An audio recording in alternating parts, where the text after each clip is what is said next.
নমস্কার বন্ধুরা, আমি নিশা রাই। নিশাস রেসিপি ডায়েরিতে আপনাদের সবাইকে স্বাগত। টমেটো দিয়ে মাছের কালিয়া তো আপনারা অনেকেই খেয়েছেন, কিন্তু আমার এই রেসিপি ফলো করে অন্তত একবার আনারস দিয়ে মাছের কালিয়া খেয়ে দেখুন। গ্যারান্টি দিয়ে বলতে পারি আপনারা এই রেসিপি খেলে অন্য কোনো রেসিপি খেতেই চাইবেন না। চলুন আর দেরি না করে সরাসরি রেসিপিতে যাওয়া যাক। এই রেসিপিটা বানানোর জন্য আমি এখানে 6 পিসের মতো রুই মাছ নিয়েছি। আপনারা এখানে রুই মাছের পরিবর্তে কাতলা কিংবা ইলিশ মাছ দিয়েও এই রেসিপিটা তৈরি করে নিতে পারেন। এবার মাছগুলোকে ম্যারিনেট করে নেব। তাই আমি এখানে সামান্য নুন, হলুদ আর একটুখানি তেল দিয়ে সমস্ত মাছগুলোর গায়ে ভালো করে মাখিয়ে নিলাম।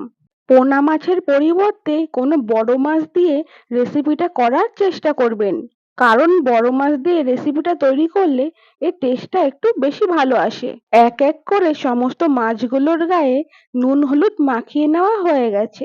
এবার 10 মিনিটের জন্য রেস্টে রেখে দেব। 10 মিনিট পর মাছগুলোকে এবার ভাজার পালা। তাই গ্যাসের ওভেনে একটা কড়াই বসিয়ে দিয়ে তাতে দিয়েছি পর্যাপ্ত পরিমাণে সর্ষের তেল।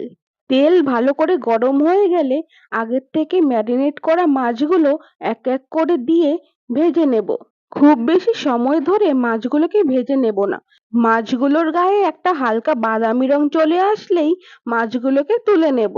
আজ আমি এই রেসিপিটা করার জন্য সর্ষের তেল ব্যবহার করেছি। আপনারা চাইলে সাদা তেল বা অন্য যে কোনো তেলই ব্যবহার করতে পারেন, কিন্তু মাছের ঝাল কিংবা কালিয়াতে সর্ষের তেল ব্যবহার করলে বেশি ভালো হয়।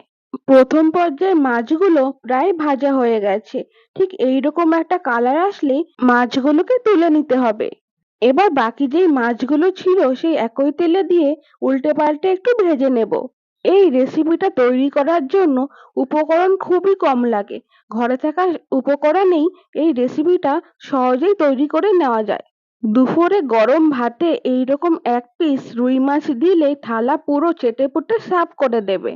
আর যারা একই ধরনের মাছের রেসিপি খেয়ে বোর হয়ে গেছেন, তারা মুখের স্বাদ পরিবর্তন করতে অনায়াসেই এই রেসিপিটা তৈরি করে নিতে পারেন। মাছগুলো এখন ভাজা হয়ে গেছে, অন্য একটা পাত্রে তুলে নেব। এবার এই রেসিপির প্রধান উপকরণ আনারস। আমি এখানে একটা আনারসের অর্ধেক অংশ ব্যবহার করছি। আপনারা যদি পরিমাণে বেশি রান্না করে থাকেন তাহলে পুরো আনারসটাই ব্যবহার করবেন। মিক্সচার গ্রাইন্ডারে আনারসগুলোর সাথে সামান্য একটু জল দিয়ে স্মুথ একটা পেস্ট করে নিলাম। মাছ ভেজে নেওয়ার পর অবশিষ্ট যে তেলটুকু ছিল সেই তেলেই পুরো রান্নাটা করে নেব।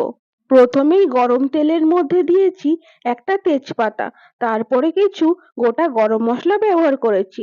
গরম মশলার মধ্যে ছিল এলাচ, দারচিনি আর লবঙ্গ। তারপর হাফ চামচ গোটা জিরা দিয়ে ভালো করে সমস্ত কিছু একটু ভেজে নিলাম। বেশি সময় ধরে ভাজার প্রয়োজন নেই, 10 সেকেন্ডের মতো ভাজলেই গোটা মশলা থেকে সুন্দর একটা গন্ধ বেরোতে শুরু করবে। ঠিক এই পর্যায়ে গরম তেলের মধ্যে দিয়ে দিলাম মিহি করে কুচনো পেঁয়াজ। পেঁয়াজগুলোকে নেড়ে চেড়ে ততক্ষণ পর্যন্ত ভেজে নেব যতক্ষণ না সমস্ত পেঁয়াজগুলো দুর্বল হয়ে যাচ্ছে আর পেঁয়াজগুলোর গায়ে সুন্দর একটা গোল্ডেন কালার চলে আসছে। আপনারা এখানে পেঁয়াজ কুচি করে ব্যবহারের পরিবর্তে মিক্সচারে পেস্ট করেও ব্যবহার করতে পারেন। যখন দেখবেন পেঁয়াজের গায়ে সুন্দর একটা গোল্ডেন কালার চলে এসেছে আর পেঁয়াজগুলো সামান্য দুর্বল হয়ে গেছে, এই পর্যায়ে 1 চামচ রসুন বাটা দিয়ে দেব। রসুন বাটা দিয়ে আবারও ভালো করে নেড়ে চেড়ে সমস্ত পেঁয়াজের সাথে কষিয়ে নেব যতক্ষণ না রসুনের কাঁচা গন্ধ দূর হয়ে যাচ্ছে। রসুনের কাঁচা গন্ধ দূর হয়ে গেলে এর মধ্যে কিছু শুকনো মশলা ব্যবহার করব।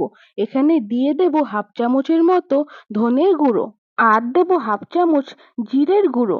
সুন্দর একটা রঙের জন্য দিয়ে দিয়েছি হাফ চামচ হলুদ গুঁড়ো। আর সবশেষে ঝালের জন্য দিয়েছি হাফ চামচের মতো লঙ্কার গুঁড়ো। আপনারা যদি লাল লঙ্কার গুঁড়ো খেতে পছন্দ না করেন তাহলে এখানে কাঁচা লঙ্কার পেস্টও ব্যবহার করতে পারেন। এবার নেড়ে চেড়ে ভাজা পেঁয়াজের সাথে সমস্ত গুঁড়ো মশলাগুলোকে মিশিয়ে নেব। গুঁড়ো মশলাগুলো যাতে কড়াইয়ের নিচে লেগে না যায় তাই এখানে সামান্য জল ব্যবহার করেছি। এবার সমস্ত কিছু একত্রে নেড়ে চেড়ে গ্রেভি ফুটে ওঠা পর্যন্ত অপেক্ষা করব। এই পর্যায়ে গ্যাসের ফ্লেম অবশ্যই মিডিয়ামে রাখতে হবে। সমস্ত মশলাগুলোকে ততক্ষণ পর্যন্ত কষিয়ে নেব যতক্ষণ না পেঁয়াজগুলো আরো দুর্বল হয়ে যাচ্ছে আর এই গ্রেভির এক্সট্রা জলটা শুকিয়ে যাচ্ছে। যেহেতু এই রেসিপিটা আনারস দিয়ে তৈরি করা হয়, তাই অনেকে এই রেসিপিটাকে আনারসি রুইও বলে থাকে। আপনারা এখন দেখতেই পাচ্ছেন সমস্ত জল শুকিয়ে গেছে আর মশলাটা ভালো করে কষানো হয়ে গেছে। ঠিক এই পর্যায়ে আগে থেকে আনারসের যে মিক্সচারটা করে রেখেছিলাম সেই মিক্সচারটা এর মধ্যে দিয়ে দেব। আনারসের এই পেস্টটা দিয়ে সমস্ত মশলার সাথে নেড়েচেড়ে একটু মিশিয়ে নেব। এই রেসিপিটা তৈরি করতে খুবই কম সময় লাগে আর সবথেকে বড় কথা, ঘরে থাকা উপকরণ দিয়েই সহজেই এই রেসিপিটা তৈরি করে নেওয়া যায়। এবার বাটিতে থাকা অবশিষ্ট আনারসটুকু জল দিয়ে গুলে এখানে দিয়ে দিলাম। আবারও সমস্ত কিছু ভালো করে মিশিয়ে নিয়ে গ্রেভি ফুটে ওঠা পর্যন্ত অপেক্ষা করব। এই আনারসি রুই বানানোর জন্য অবশ্যই আপনাদেরকে পাকা আনারস নিতে হবে। রেসিপিতে ব্যবহৃত আনারস যদি বেশি টক হয়ে থাকে সেক্ষেত্রে পরিমাণে কিছুটা কম ব্যবহার করবেন। রেসিপিটা ভালো লাগলে অবশ্যই একটা লাইক করে দেবেন। গ্রেভি এখন ফুটে উঠতে শুরু করেছে। এখন এর মধ্যে দিয়ে দেব পরিমাণ মতো লবণ। লবণ দিয়ে ভালো করে নাড়িয়ে চাড়িয়ে আগের থেকে ভেজে রাখা মাছগুলো এক এক করে দিয়ে দেব গ্রেভির মধ্যে। সমস্ত মাছগুলো গ্রেভির মধ্যে দিয়ে লো টু মিডিয়াম ফ্লেমে 5 থেকে 7 মিনিটের জন্য রান্না করে নেব। রেসিপিটা ভালো লাগলে অবশ্যই চ্যানেলটাকে সাবস্ক্রাইব করে পাশের বেল আইকনটা অন করে রাখবেন, যাতে আমি যখনই কোনো রেসিপি আপলোড করব তা সবার আগে পৌঁছে যাবে আপনাদের কাছে। এবার আমি এখানে সামান্য একটু চিনি ব্যবহার করেছি। চিনির ব্যবহার সম্পূর্ণই অপশনাল, যদি পছন্দ হয় দেবেন, না হলে স্কিপ করে দিতে পারেন। আর সবশেষে কয়েকটা চেরা কাঁচা লঙ্কা দিয়ে 1 থেকে 2 মিনিটের মতো রান্না করে নিলেই তৈরি আনারসি রুই বা আনারস দিয়ে মাছের কালিয়া।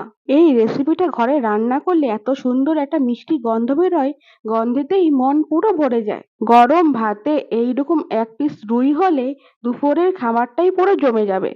আজকের মতো রেসিপিটা এই পর্যন্ত। দেখা হচ্ছে পরবর্তী কোনো রেসিপিতে। ততক্ষণের জন্য সকলে ভালো থাকবেন, সুস্থ থাকবেন। ধন্যবাদ।